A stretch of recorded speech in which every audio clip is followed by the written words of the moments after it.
One of the most important lessons I ever learned about ministry happened years before I was ordained. It was the summer after my first year at seminary, and I was serving as a chaplain at Mass General Hospital in Boston, and I was 23 years old. It was my first night on call, something all of us in the office did occasionally, staying overnight in the chaplaincy office, waiting to see if we would be called in a moment of need to some part of the hospital. I couldn't sleep. I was nervous. I didn't feel like I exactly knew how to respond to an emergency in the middle of the night, and I was pacing around the office when in the middle of the night the pager went off. I called the number and got the emergency room, where a nurse on the other end of the phone was frantically telling me I had to get to the emergency room quickly. She said a young man was dying and I needed to be fast. I asked her over the phone just to confirm if he or his family had specifically requested the chaplain, and she said emphatically, "Yes, get here quick. I don't know if he's going to make it." I ran down to the emergency room. When I got there, the nurse came behind the desk, grabbed my hands, and took me where the patient was, dramatically pulling open the curtain in the ER bay and saying to the physicians, "Stop! The chaplain is here." I was ready for work. All of a sudden, I looked and saw a young man on the table being attended to by physicians, not much older than me, and he was bleeding a lot. The doctors were none too happy about this interruption of their important work, and one, obviously frustrated, turned around and explicitly said, "Oh, good, everybody stop. The chaplain is here."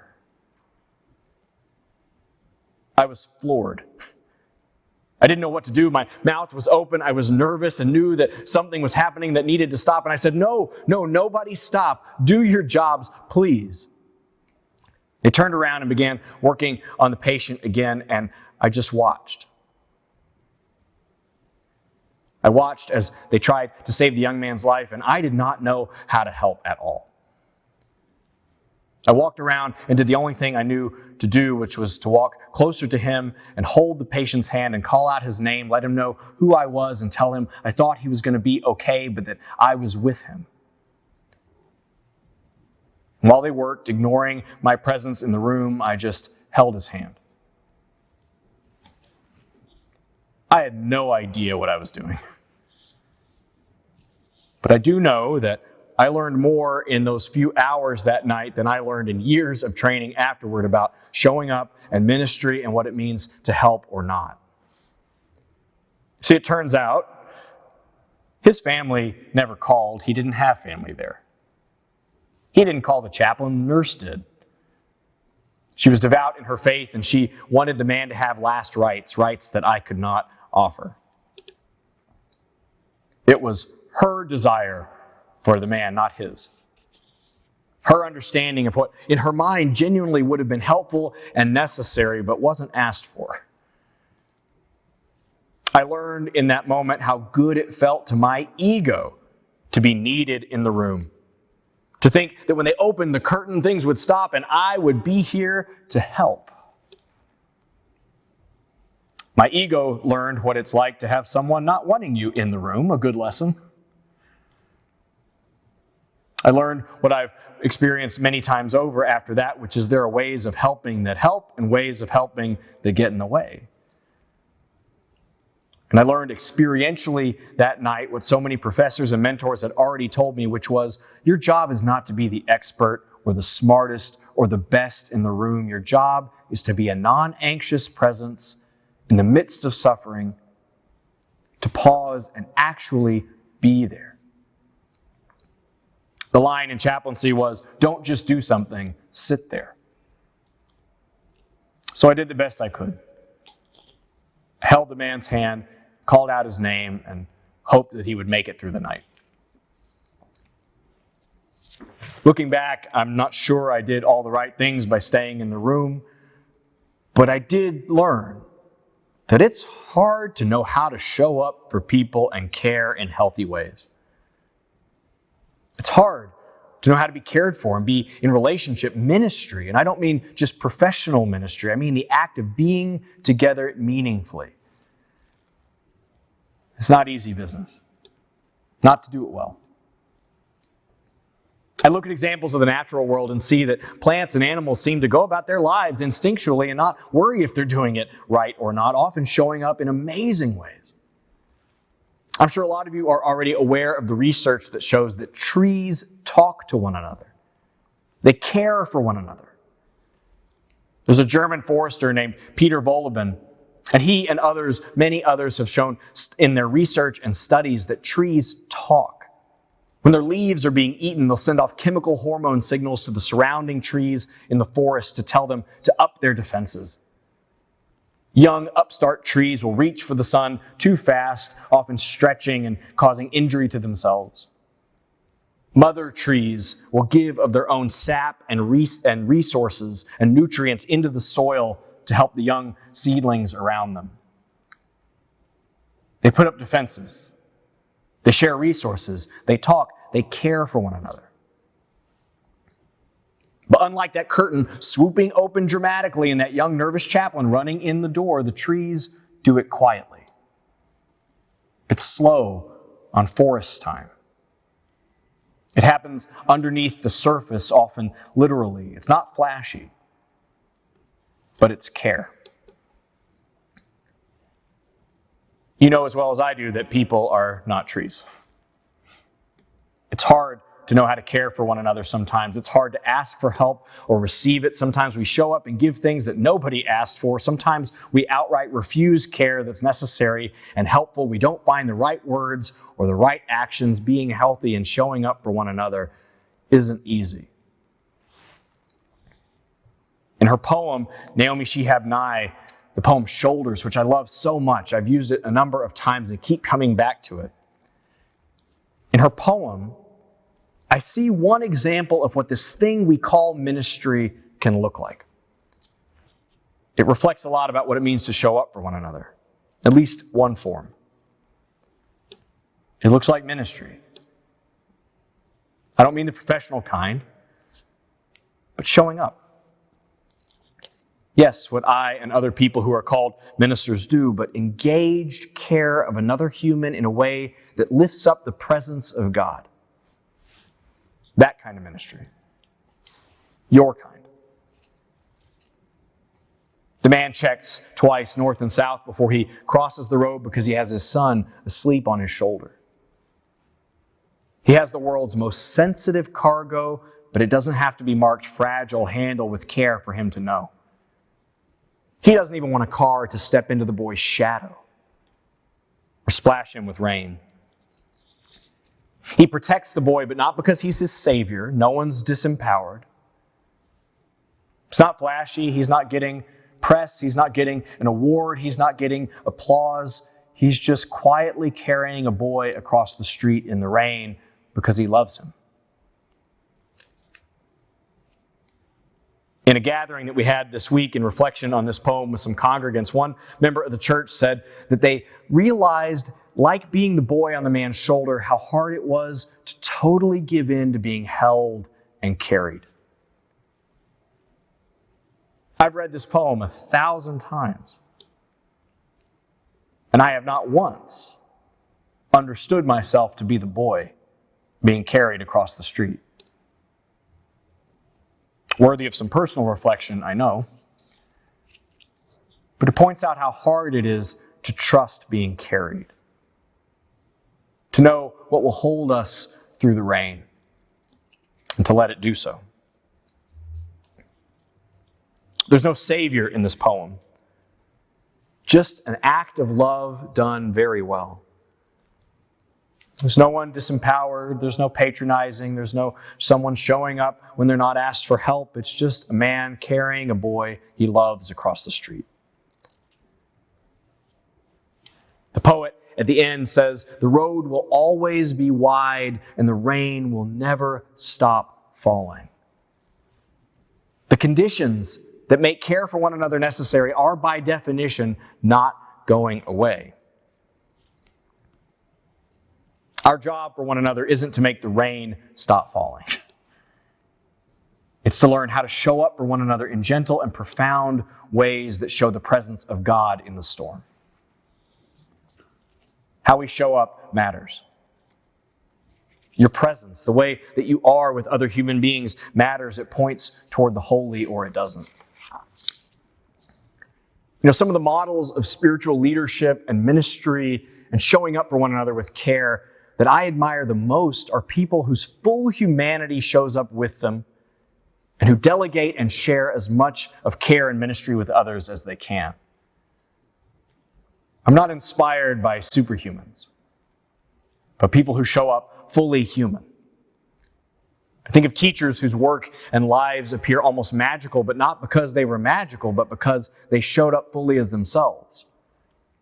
Jesus or the Buddha, Martin Luther King or Mother Teresa, to me, in my experience, these people are powerful because their full humanity shows up. It's a Jesus who on the cross is thirsty and cries, or who cries at the death of one of his friends and weeps, who gets hungry, who laughs, who gets angry and turns over the table at the temple. The Buddha is so impactful to me as a spiritual leader because he doesn't avoid suffering. He dives full in engagement with courage at the reality of what it means to be a human being and suffer. Martin Luther King, who knew that his own life was at risk, who had his own problems and frailty that are on full historical display and showed up still. Or Mother Teresa, who for decades after her life, evidence shows in her journals, didn't feel the presence of God at all, but continued to show up in her work. You see, superheroes don't share good ministry. Superheroes swoop in and give what other people can't do, often whether they're asked or not. Superheroes, superhumans don't build ministerial community. Humans do. Frail, fragile, beautiful, weird humans do. And that is very good news for us. These leaders whose full humanity is on display not only tell the people in their community that they can experience what they're working toward without them, they tell them that they must experience it without them. Jesus tells the disciples that if they engage in a personal way with God in the way that he did, they'll do even greater things than him. MLK says that he doesn't know if he'll make it to the other side of the mountain with his community, but he is sure they will do it together. It's not inspiring that Mother Teresa fed people, or that she held in her arms those who were deemed to be untouchable necessarily, that she did it alone, but that hundreds and thousands of people joined with her in doing it and kept doing it long after she was gone. The reason I think they're engaged in ministry is because their way of showing up with others in the world highlights the presence of God in their midst. It's bigger than just helping, whether you're asked or not. It's not about being a savior, really even, or removing the pain and suffering of the world, but being a kind of person whose presence in the lives of others shows the presence of God and the holy and something sacred in the midst of it all. In the rain, in the hunger, in the suffering, in the loneliness, in the joy, in the celebration, all of it, being a person whose presence in the room says, look, it's here.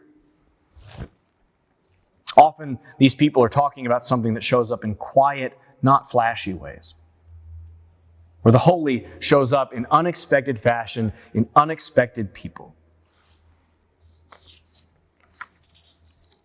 I have learned so much in my time doing ministry here with you. This work has changed and shaped me in profound ways that I know I don't fully understand yet.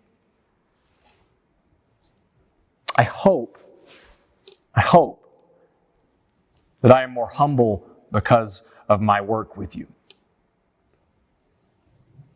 I've looked out for years on a sanctuary filled with human beings with full and rich, hard lives that nobody fully understands, and I have learned that I never understand fully what another human being is carrying. I never understand the depth of their insight and wisdom and curiosity and joy, and I never understand the fullness of their pain and suffering. I've looked out for over a decade, in a sanctuary full of people and seen people who are struggling with addiction or loss, whose relationships are forming and breaking. And no one else in the room knows. Not even sometimes the person whose hand they're holding in the pews. And I hope that experience has left me more humble. I'm definitely more prone to introversion than when I got here. I was a terminal extrovert, ready to run around and swoop the curtain and show up ready for work. But this ministry has caused me to pause more often, to slow down. I've learned that church time works kind of like trees in the forest. Change is slow. And that's okay sometimes. This work has challenged me to listen a lot more to the youngest voices in the room and the oldest voices in the room, because that's what church can be. I've learned that sometimes my voice is very helpful. And that sometimes, really more often than not, the best thing I can do is show up as a non-anxious presence and accompany other people the best I can through suffering and joy. And I hope I've become a better listener because of it. What an amazing, precious job this can be. What other kind of work do people invite you to bless their children and stand with them as they become married? To counsel them in moments of loss or relationship issues, to be the first person someone tells about their addiction or their identity or their doubt. What an amazing thing to be entrusted with the education and care of people's children. Or really, to be given a forum on a weekly basis to stand in front of a room and speak to a group of people as if I have something to say. It's an amazing and precious honor to be invited to stand at graveside as someone's loved one is lowered into the earth, or to scatter and hold the ashes of someone they love in our hands and bless them. What an amazing and precious honor to be in a room holding someone's hand as they leave this world. I will not take a moment of that for granted. But I'm coming to realize more and more that this thing we call ministry, not to bury the lead, not the thing I get paid for, but the way of being together, the thing that you can do too, that you have to do too. This thing called ministry is often best done not when I'm showing off, not when I'm flashy, not when I'm an expert, not when I'm special or in the spotlight, not when it's about me, because it's not. The times when I think I've done this best, when I've witnessed it in the presence of others, have been when we've been able to stop and say, look, do you see? God is here too. That's what a good blessing before a meal actually is. It doesn't make the food more blessed. It knows that God is already in it. That's what blessing a child actually looks like, or a wedding. That's what a gathering of friends by someone's bedside in a hospital room or a home as they end their life looks like, is saying, look, do you see? The holy is here too. It's not about us. It's bigger. In ministry, the intentional way of being with one another in a way that lifts up the holy is not something that we own as ministers. These lessons are not just ours. This is something that you can do. Your job. And something that if you take on will bless you as much as it blesses us. Caring for one another in healthy ways is not always easy, but it is worth it. Call it ministry or call it something else. The words are not as important as the reality of showing up for one another in intentional ways that lift up the presence of something sacred with and among and between us. It's intentional humanity.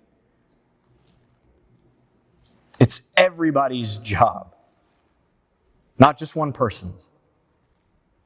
You can't delegate it to someone who gets paid to do it. The act of being genuinely good and human together is something that you can do. You can be at the bedside of a friend. You can show up in a way that says God is here too. You can carry someone across the street in the rain, literally and figuratively.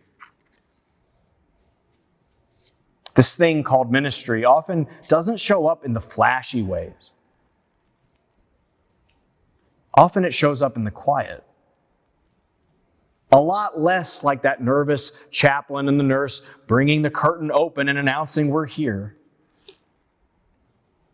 More often than not, in my experience, the good stuff looks like what the trees do, or the father in that poem quietly walking his child on his shoulder across the street in the rain. It's underneath the surface. It's deep and slow. It's everyday and it's quiet and it makes life worth living. I'm discovering more and more that good relationship, good ministry, showing up for one another is a lot less like going to a professional play or movie and consuming it than it is being a group of children producing an imperfect play they wrote themselves in the backyard. It's messy. It's not scripted. It's not recorded. It's just good life and good care, happening in a way that lifts up the presence of something holy. Ministry is not only what I do or we do. It's what you do. If you take ownership of it.